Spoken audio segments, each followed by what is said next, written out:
Tip Lewis and His Lamp, Chapter 21. He shall call upon me, and I will answer him. I will be with him in trouble. I will deliver him and honor him.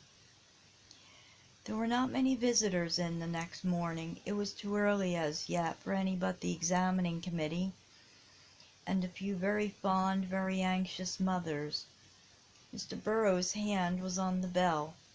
In a few moments the algebra class would be in full tide of recitation.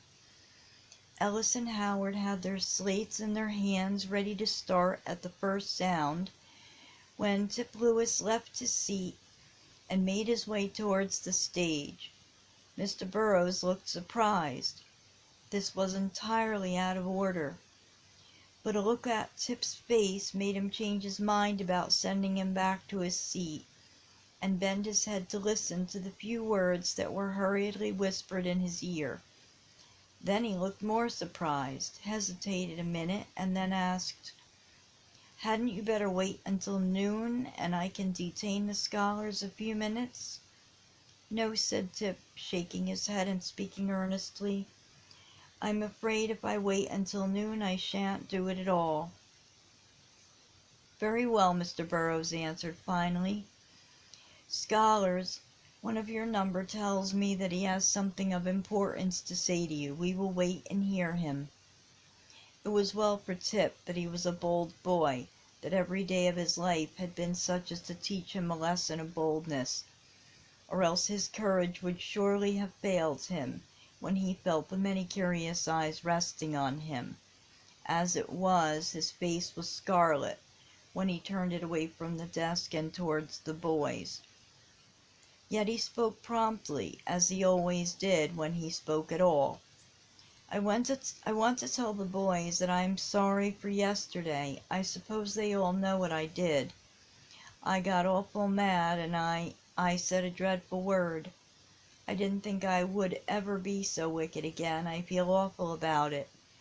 But I don't want the boys to think that I don't love Jesus any more, because I do, and he is going to help me try." Such a silence as was in that courtroom then the boys had never felt before. Mr. Burroughs' face was shaded with his hand. He let the silence rest upon them for a moment after Tip had taken his seat, and then he spoke low and solemnly. "Boys, what God has forgiven, I feel sure that no scholar of mine will be mean enough ever to mention again." Then the bell sounded, and the business of the day went on. Tip had laid his head down on the desk the minute he took his seat, and he kept it there throughout the recitation. He had been through a fearful struggle. It was hard work for a boy like him to stand up before the school and tell them how he had fallen. But it was over now, and from his very soul he felt that he had done right. Bob Turner, sitting beside him, was quiet and sober, and when Tip raised his arm with such a sudden jerk that he knocked his arithmetic to the floor, Bob leaned over and quietly picked it up and laid it back in its place, which was a wonderful thing for Bob Turner to do. At noon the boys gathered around Tip, quiet and kind. No one spoke of what had been the important event of the morning. All were on good behavior. Ellis Holbrook came into their midst. "Tip," he said, speaking gravely yet very coldly, "perhaps it would be as well for you to know that you made quite a blunder yesterday when you said I told you wrong. I hadn't the slightest notion of telling you right or wrong, but I know how you came to think so. I was looking out a word in Mr. Burroughs' dictionary and stood just behind you when Mr. Bailey leaned over and asked me how many there were in your class when all were present, and I answered him 7. Tip looked perfectly astonished. "Why didn't you say so yesterday?" he asked at last. "Because you didn't give me a chance," Ellis answered coolly. "I'm not in the habit of cheating, nor of being told that I do, so I was not prepared with an answer." "That's true enough," said Tip after a minute, answering the first part of Ellis's sentence. "That's true. I didn't. I was mad, and I just banged off before anybody could say anything. I might have known you didn't do any such thing. It ain't like you." And Tip walked away, leaving Ellis to think that the boy who was so far below him had shown much the better spirit of the two. The busy day was drawing to a close. The last recitation was over, and the boys were in a state of grand excitement, waiting to hear the report of the committee, waiting to know whose names were to stand on the roll of honor, having passed through the entire examination without a mistake. Poor Tip was sad.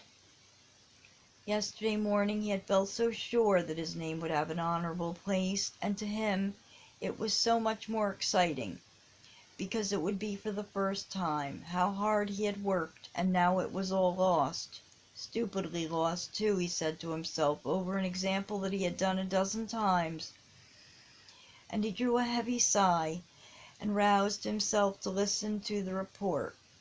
Mr. Burrows had already called for it, and Mr. Holbrook, as chairman of the committee, had arisen, but instead of reading the report, said, "Mr. Burrows, if there is time, I should like to say a few words to the scholars.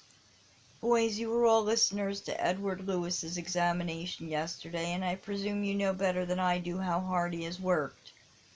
Now, I think anyone who watched him yesterday could not have failed to see that had he not grown excited and nervous, he could have worked that example. Mr. Burrows, may I put a question to vote?" And Mr. Burrows giving a hearty consent, he continued, "Very well. Now, I want every boy here who is willing to allow Edward Lewis to go to the board now and try that example, and if he succeeds, give him the place which would have been his yesterday, to stand up." Ellis Holbrook was the first to spring to his feet, and every single boy in the room followed his example, Tip alone sitting still with burning cheeks. "Well done," said Mr. Holbrook. "Now it only remains to get your good teacher's consent to our plan," which Mr. Burrows gave by wheeling his table from before the blackboard and picking up an arithmetic. "You may come forward, Edward. I will dictate the example. Which one is it?" "The 39th, sir, 51st page." By this time Tip was at the board. How they watched him! How fearful his teacher was for him! How he longed to have him succeed! Tip worked fast and boldly. His hand did not tremble. Chalk and fingers and brain did their duty. The terrible 9 in 31, how many times, as a test for the larger number, was reached, and an unusually large and bold figure 3 was placed in the quotient. A few more rapid dashes, and with a grand flourish after the 17 remainder, Tip threw down the chalk, pushed back the hair from his hot temples, and walked to his seat. The boys could not keep quiet any longer. A very soft tapping was heard at first, and then, finding they were not silenced, it rose to a loud, decided stamping of many feet.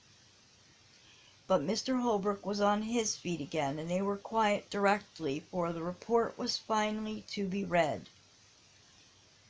"My son," said Mr. Holbrook not long after, laying his hand kindly on Ellis's shoulder as he was hurrying from the room, "what do you think of Edward's religion tonight?" "I think it is honest, sir," Ellis answered quickly. "Excuse me, father, if you please. I must see Howard a minute before he goes." And so he ran away from his father's longing look.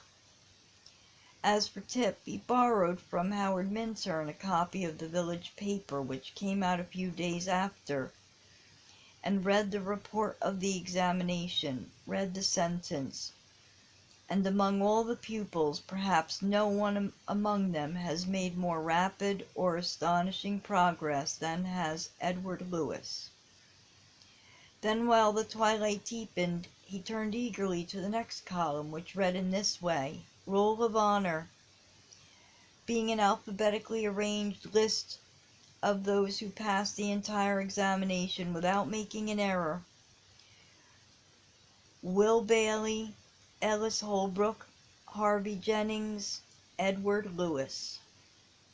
End of chapter 21.